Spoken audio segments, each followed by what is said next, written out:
Shalom Bapak Ibu sekalian, bagaimana kabar Anda hari ini? Semoga kita semua masih dapat menikmati suka dan duka yang silih berganti kita rasakan sampai dengan hari ini. Mendapatkan atau menerima sesuatu adalah sebuah hal yang menyenangkan, bukan Bapak Ibu? Tidak ada seorang pun yang akan sedih ketika mereka mendapatkan undian rumah secara gratis misalnya. Atau hal yang lebih sederhana, kita akan begitu senang jika sesuatu yang kita beli, barang yang kita beli, mendapatkan diskon yang sangat besar. Nah, sadarkah Bapak Ibu?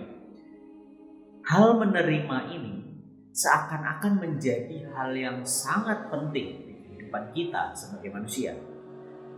Bahkan segala keputusan di dalam hidup yang akan kita ambil seringkali akan dipertimbangkan dengan hal menerima ini. Ya. Mungkin seringkali kita berpikir akan berapa banyak yang kita dapatkan ketika saya melakukan pekerjaan ini, atau ada banyak rupiah, seberapa banyak rupiah yang akan saya peroleh ketika saya melakukan ini, melakukan ini. Nah, Bapak Ibu, akan tetapi apakah hidup ini hanya soal menerima dan mendapatkan sesuatu? Bacaan kita hari ini, Markus 10 ayat 42 sampai 45 menceritakan tentang respons Yesus terhadap permintaan kedua muridnya, yakni Yakobus dan Yohanes. Nah, apa yang mereka minta? Mereka meminta kedudukan yang mulia, kedudukan yang terkemuka ketika Yesus duduk menjadi seorang raja. Tentu yang mereka bayangkan adalah Yesus sebagai seorang raja politis. Jadi mereka pun ingin mendapatkan jabatan politis yang terpandang, jabatan yang mulia. Nah, lalu bagaimana respons Yesus terhadap permintaan kedua muridnya itu? Mari kita perhatikan ayat 43 sampai 44.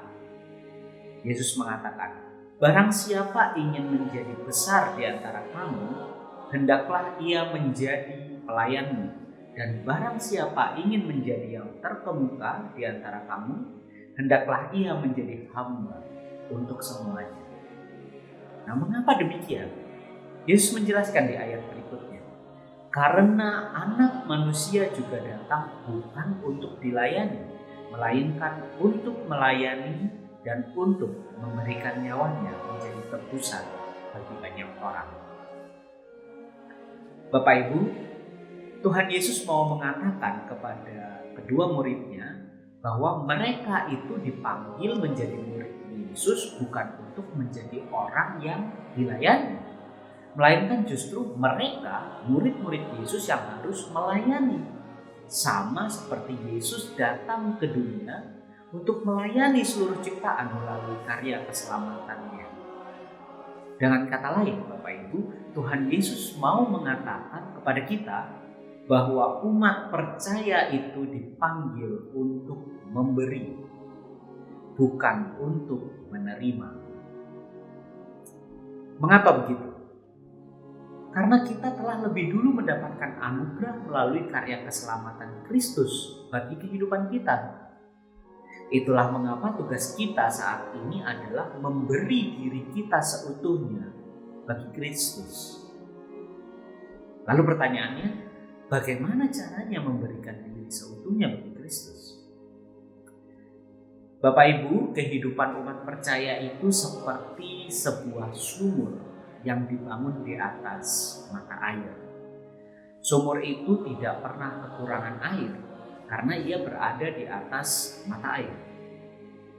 Tugasnya hanya membuka mulut sumurnya dan menyediakan dirinya memberi air yang ada di dalam dirinya bagi orang lain yang membutuhkan air itu.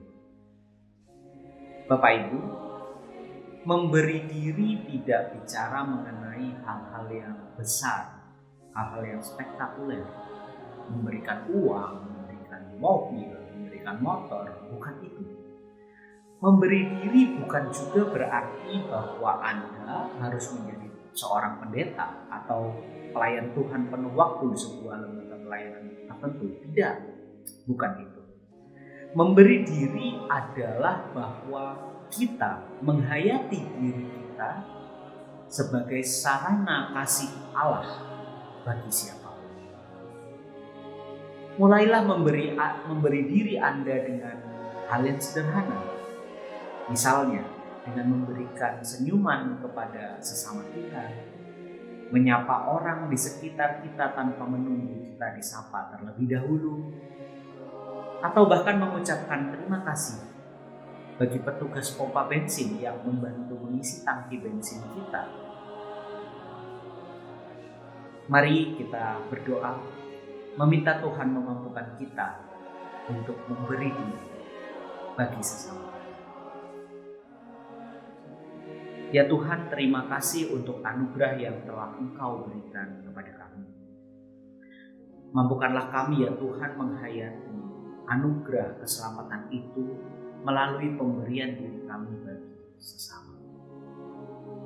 Sudilah berikan kami hikmat ya Tuhan, agar kami mampu mewujudkan cinta kasih kami kepadamu melalui perbuatan kasih kami bagi sesama. Di dalam Kristus Yesus kami berdoa. Amin.